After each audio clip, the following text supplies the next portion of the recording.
नमस्कार, चंडीगढ़ से आपका स्वागत है। मैं हूं शैली तनेजा। आइए सबसे पहले नजर डालते हैं कुछ अहम खबरों पर। केंद्रीय स्वास्थ्य मंत्री ने मिशन इंद्रधनुष के चौथे चरण का किया शुभारंभ।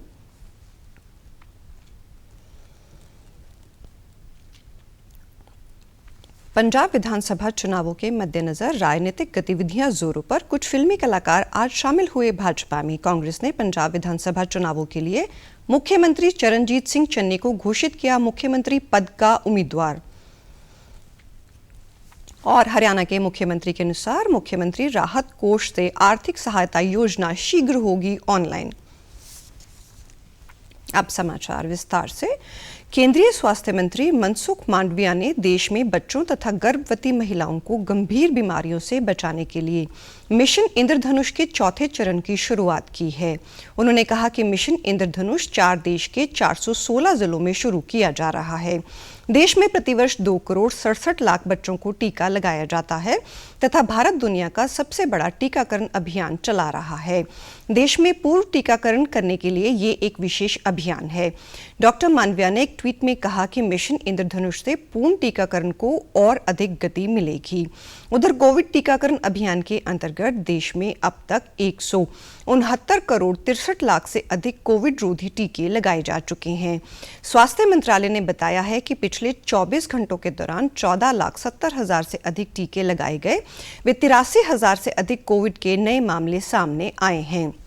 देश में कोविड से स्वस्थ होने की दर 96.19% है। पिछले 24 घंटों के दौरान 1,99,000 से अधिक लोग इस बीमारी से स्वस्थ हुए हैं। इसके साथ साथ केंद्रीय स्वास्थ्य मंत्री डॉक्टर मनसुख मांडविया ने बताया है कि भारत के औषधि महानियंत्रक ने देश में स्पुतनिक लाइट कोविड-19 वैक्सीन के आपातकालीन इस्तेमाल की अनुमति दे दी है।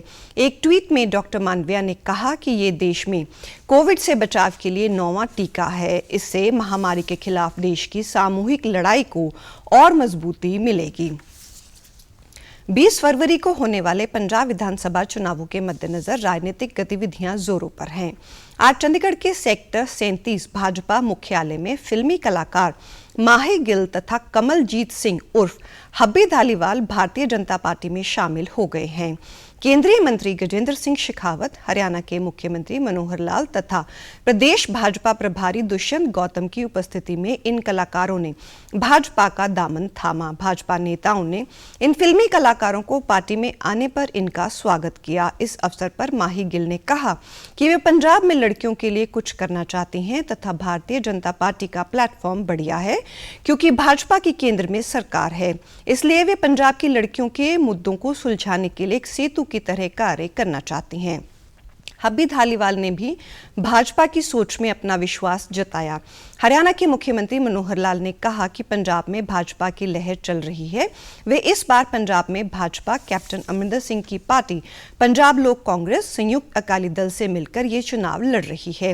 उन्होंने उम्मीद की है कि भाजपा का ये गठबंधन पंजाब में अच्छा प्रदर्शन करेगा। पंजाब में आज तक सिर्फ 23 सीटां लड़ते थे बीजेपी के नाते, लेकिन इस बार पहली बार ਸਾਨੂੰ 73 सीटां का लड़न का मौका मिल रहा और नाल ਜਿਹੜੀ ਸਾਡੀ सहयोगी पार्टियां ने और कैप्टन अमरिंदर सिंह जी दी 27 सीटां ने या 17 सीटां ढिंडसा दी जी दी सारियां 117 सीटां ਦੇ ਉੱਤੇ जोरदार ढंग ਨਾਲ ਅਸੀਂ ਪ੍ਰਚਾਰ ਕਰਾਂਗੇ। पंजाब भारतीय जनता पार्टी ਦੀਆਂ ਨੀਤੀਆਂ ਜਿਹੜੀਆਂ ਉਹਨਾਂ ਦੀ ਸਾਡੀਆਂ ਅਚੀਵਮੈਂਟਸ ਨੇ ਉਹਨਾਂ ਨੂੰ ਪੰਜਾਬ ਦੇ ਲੋਕ ठीक पहचान करके और हम तक जिन्हें भी सिस्टम उल्टे सीधे चल रहे हैं उन्हें सब सिस्टम के रास्ता बना करके और एक अच्छी राजनीति, एक वैल्यूएबल राजनीति का एक सिस्टम आगे बढ़े और जनता को सही सुख पहुंचाइए।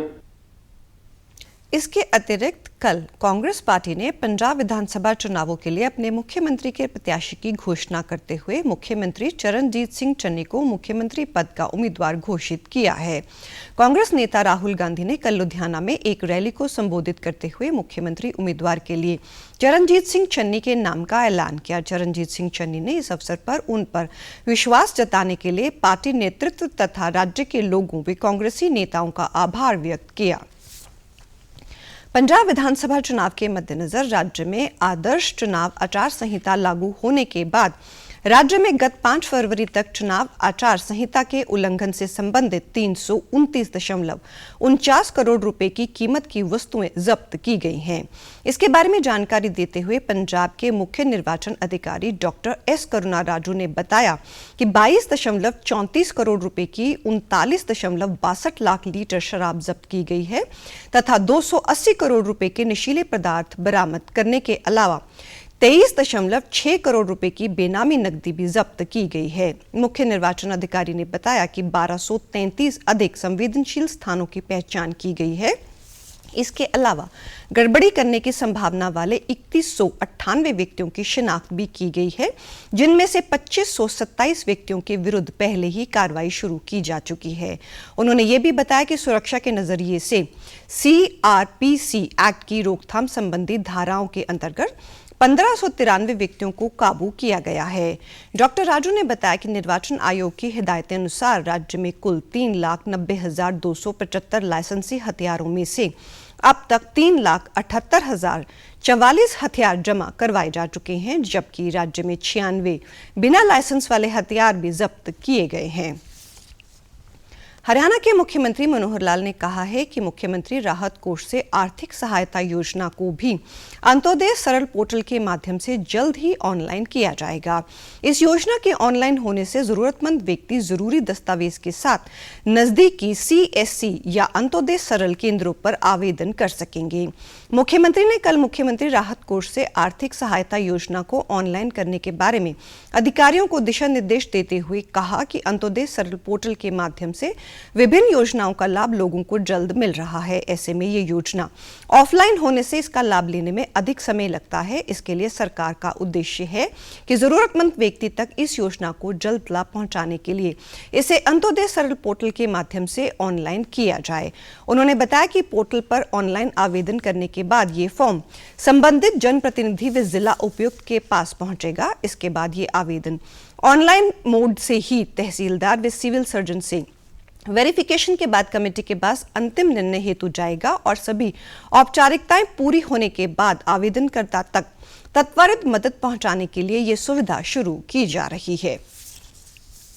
हरियाणा के गृह एवं स्वास्थ्य मंत्री अनिल विज ने कहा कि हिसार में एक आधुनिक नागरिक अस्पताल बनाया जाएगा, जिसके लिए उन्होंने स्वास्थ्य विभाग से अधिकारियों को शीघ्र भूमि को चिन्हित करने के निर्देश दिए हैं।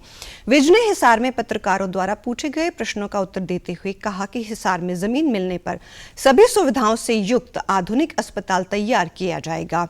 उन्होंने सुप्रीम कोर्ट द्वारा दिल्ली सरकार को वाहन में एकल व्यक्ति के बैठने पर मास्क लगाने के लिए की गई फटकार के संबंध में पूछे गए प्रश्न के उत्तर में श्री विज ने कहा कि हरियाणा में गाड़ी में बैठे अकेले व्यक्ति को मास्क लगाने की आवश्यकता नहीं है।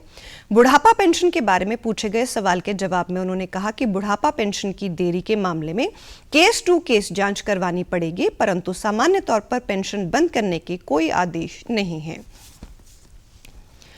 YSGT ऑर्गेनाइजेशन की ओर से आज चंडीगढ़ के सेक्टर 22 की शास्त्री मार्केट में खूनदान कैंप लगाया गया।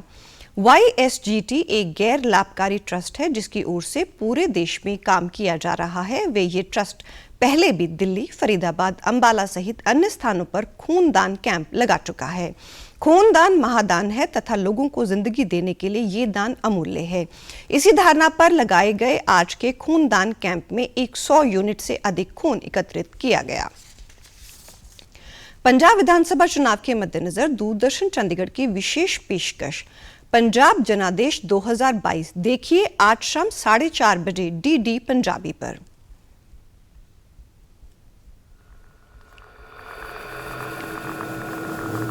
मार्केटिंग जिहड़ी हैगी है वो एक बड़ी वड्डी समस्या है।